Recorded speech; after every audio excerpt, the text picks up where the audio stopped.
You're listening to a Frequency Podcast Network production.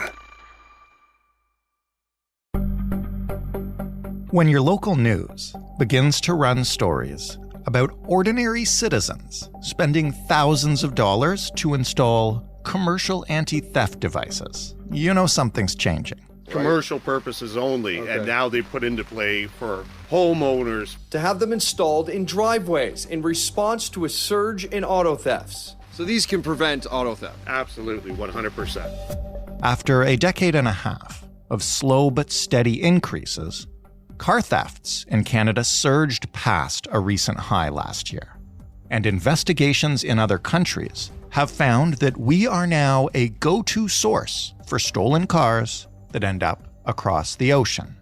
This summer has been particularly bad in Toronto and other large cities, with police issuing warnings and public service announcements about how to protect your vehicle from theft.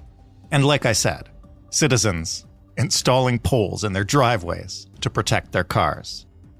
The reasons for the spike in auto theft in Canada are complex, but they link together to create a kind of perfect storm. A technology arms race that car makers are losing, efficient and highly organized criminals, and increasing demand for these automobiles around the world. So what are we actually doing about a problem that's been growing for a while? What role could regulators and lawmakers play? How can you protect a car from theft if the thieves can pirate your key's signal from down the block? How does modern car theft work anyway? I'm Jordan Heath Rawlings. This is The Big Story. Bryan Gast is the Vice President of Investigative Services at Equite Association. He joins us from his car, Bryan. I hope it's your car you're joining us from. It is, and hopefully it remains my car.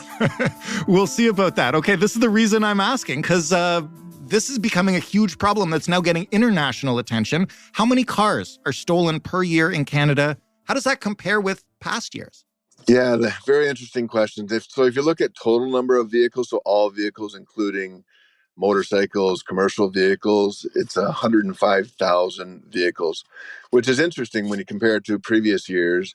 If you go back to 1998, when Canada did not have immobilizers mandated in all new vehicles, it was over 160,000 vehicles that were stolen in Canada. And then in 2007, Transport Canada mandated all new vehicles have anti-theft devices or immobilizers in their vehicle. And then over the next several years, that actually dropped. So that was mandated in 2007. And then during that time, it dropped to less than 80,000. So now you go from 2009 to present, and it's gradually crept up. So for the first time in over a decade, the total number of vehicles stolen in Canada has topped 100,000. What kind of cost to Canadian customers, insurers, manufacturers are we talking about here? 100,000 cars is a lot. Obviously, the individual values of them vary, but I'm trying to get a sense of the dollar figure on the problem here. So what we do is we really look at the vehicles, the insured vehicles, and those are largely the ones that the organized crime groups are targeting. So your private passenger vehicles, your sedans, your trucks, your SUVs, and vans. Of those, just in 2022 alone, it was $1.2 billion for all of Canada, and Ontario was just over 700 million of that. So it's a significant problem. How does Canada compare to other countries in this regard? I think it was a Bloomberg piece that called us out internationally for this. The main reason why our newer high-value vehicles are being stolen is for export. So we have thousands of vehicles that have made their way to other countries. So we are being known as a source nation or a source country of stolen vehicles. And that simply means we have stolen vehicles that are leaving, not necessarily coming into the country. We're supplying other countries with these stolen vehicles. We're an exporter. Yeah, unintentionally an exporter, but that's what we're also trying to combat, is that working with our international partners, Interpol and IATI.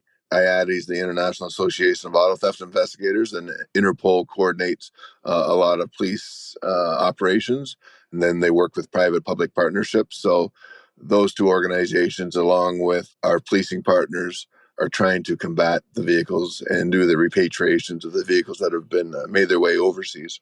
You mentioned 2007 cut the rate in half, and it's been creeping up since then. Why has it been creeping up? Yeah, so, pre-2007, you could essentially steal a vehicle with a screwdriver. You break the steering column and twist the ignition, and it starts. That's a vehicle without an immobilizer. In 2007, they had some technology to protect against that, and they dropped dramatically. Now criminals have found ways, and those standards haven't changed since 2007. So now with push start vehicles, OBD2 ports, with all of those vulnerabilities of vehicles of convenience, like the push to start vehicle, criminals have found ways and vulnerabilities in that technology of the vehicle itself to bypass it and start it. So I would say there's three real main ways that vehicles are being stolen. The primary one would be through the reprogramming a key fob, simply by plugging a device into the OBD port, which is intended use is for a mechanic to plug into that at a garage to determine what's wrong with your vehicle. So criminals are taking advantage of that access point and the technology that they have and to steal the vehicle. The other main one would be the relay attacks, and you've probably seen this where they have antennas, so extenders. They're trying to extend that range and between the key fob and the vehicle to capture that signal, that radio frequency, to be able to start that vehicle. So those are the two primary methods, and then it's constantly evolving. There's always new methods.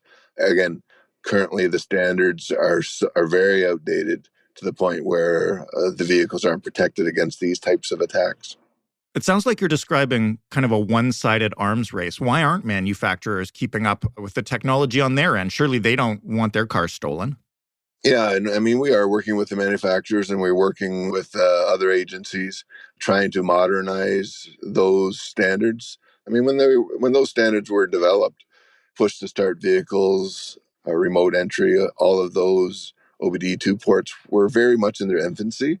So as I mentioned, the current standards aren't really reflective in the methods that are being stolen right now. So the protection just isn't there. So getting that standard updated, that's not the silver bullet, but it's a big piece to what can be done to make the vehicle harder to steal in the first place. Are some vehicles easier to steal than others based on how they're designed? I think I read something about a few models in particular that were like super easy. Yeah, if you look at the United States, some states do not have any immobilizer mandates.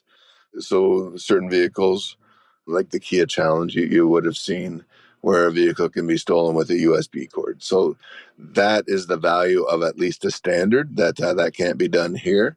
But again, there's other methods that I mentioned before, the reprogramming and the relay attacks that criminals are using to steal the vehicle. So having that technology and that standard modernized and mandated for vehicles that are being sold, new vehicles that are being sold in Canada, will go a long way.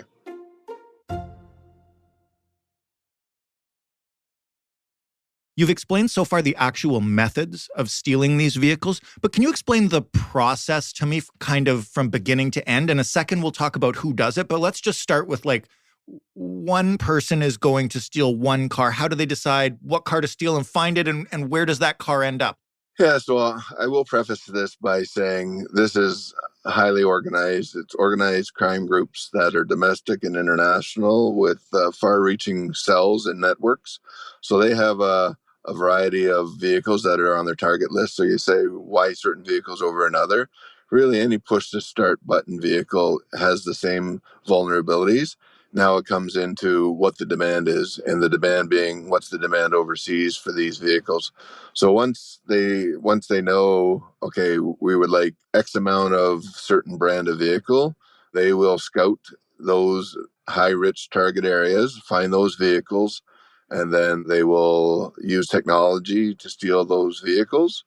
And I should say, just technology isn't the only way they're stealing vehicles. And I don't want to get into a how-to guide on to steal vehicles, but there's other ways that they're doing it through fraudulent means, whether it be vehicle finance fraud. Those are all types of things that we're also working on. But to answer your question, they have the target vehicle, they look for it, If the owner of that vehicle hasn't taken the precautions that we recommend and it's just sitting there and very vulnerable, they could steal that vehicle as quickly as 15 seconds, depending on what method they use. Now maybe is the time to mention, who is doing this, and once they steal it, where does it go? So, as I mentioned, organized crime is definitely behind this. It really started during the pandemic when vehicles, used vehicles, new vehicles, there was a global supply chain shortage. Organized crime has always been in this space, but they've definitely scaled as there's multiple organized crime groups that are in this space now. So in the last 2 or 3 years, the numbers have dramatically increased to the point where we call it a crisis, where it's just rampant. I would say there's 3 main reasons why vehicles are stolen. The first one being for export. So they're being put on containers and shipped overseas. A lot of West Africa, Africa, Middle East, and a variety of destinations that are not necessarily their endpoint destination, but the ship may stop there, and then the vehicles are recovered. So a lot of our vehicles go out the eastern ports. And then the second bucket would be vehicles that are revinned. And this is concerning for all Canadians because it happens in all provinces where a vehicle is stolen and then it's revinned. So the VIN means the vehicle identification number. That's the public VIN that's on your dash and on your doorpost. They will steal a vehicle. They will fraudulently alter those and give the vehicle the appearance that it's not a stolen vehicle, trying to wash or clean its identity to make it appear to be legitimate. And then they'll either use that vehicle within their own criminal organization or they'll sell it to unsuspecting consumers. And then the third bucket, I would say, would be chop shops or stealing a vehicle and breaking it down and selling it piece by piece, part by part, which obviously is lucrative to them as well. So those are the 3 main areas, but I would still say that the vehicles stolen for export is the biggest bucket. Of all the vehicles that are stolen in this country, how many actually ever get recovered? It depends on what province when it comes to the recoveries. In the West, the vehicles are being stolen for different purposes. So they could be used for another crime, then left abandoned. Those vehicles are being recovered. When you look at Ontario and Quebec, those vehicles will be recovered. The percentage will be less because, like I said, the primary reason is that they're being exported out of the country. So that's why we work so hard with our partners at the CBSA and the RCMP liaison officers and the police services throughout Ontario and Quebec to really share information, work together, and recover these vehicles. But the likeliness of a recovery in Ontario and Quebec, we're getting better and we're identifying some of their trends and patterns. And that's important to really reversing this trend. But it's hard to give you an exact percentage of the vehicles that are recovered. But provincially, if you look at Ontario, it's much different recovery rates than the West and the East for that matter. The last thing I want to talk about is what we can do to make these vehicles harder to steal. If somebody is listening to this and thinking, I just spent $65,000 on a new SUV and now I'm terrified it's going to get stolen, is there anything like the average car owner can do to make these vehicles tougher to steal? Yeah, absolutely. And that is the frustrating point when somebody does spend $60,000 and they don't feel that their vehicle is adequately protected against theft. And then they have to take extra measures to protect that vehicle. But there are things that they can do. Until vehicles are harder to steal right from the manufacturer, we call it a layered approach. The more that you can do to protect your vehicle, the more layers that you attach. You don't have to turn it into Fort Knox, but you do have time is of the essence for these criminals. They want to be in and out as quickly as possible. So if you have a garage, park in a garage. If you don't, park in a well-lit area. If you have 2 vehicles and you think one more is more susceptible to theft, block it in and park something behind it. Use a steering wheel lock. It's just a good visual. Use an OBD 2-port lock. So that's a lock that goes over the OBD lock that you only have the key that can remove that if you do need to go to the garage. Using an aftermarket immobilizer, which is essentially a sophisticated kill switch. Using a pedal lock, using a tracking device. Those are all things that they're really add a deterrent. The goal is that they'll see that vehicle. There's multiple layers that they would have to defeat it would take them time, and they will move on to another area. And the goal is the more that's done, that limits their ability to steal these vehicles from your driveway.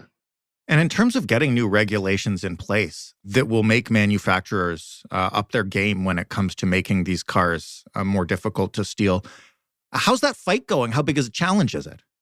I don't think any manufacturers wants their vehicles. We produce a top 10 stolen vehicle list every year, every November and December. And it shows the top 10 vehicles that are being stolen. And no manufacturer wants to be on that list. Our goal and our expectation is that the manufacturers will want to make their vehicles harder to steal and meet the standards. And if there are vulnerabilities that are discovered, they'll make those changes to those vehicles so the consumer is protected from their investment of the vehicle. Bryan, thank you so much for this, and good luck making changes and protecting these vehicles. Well, thank you for having me, and enjoy the rest of your day. Bryan Gast, Vice President of Investigative Services at Equite Association. That was The Big Story. For more, head to thebigstorypodcast.ca.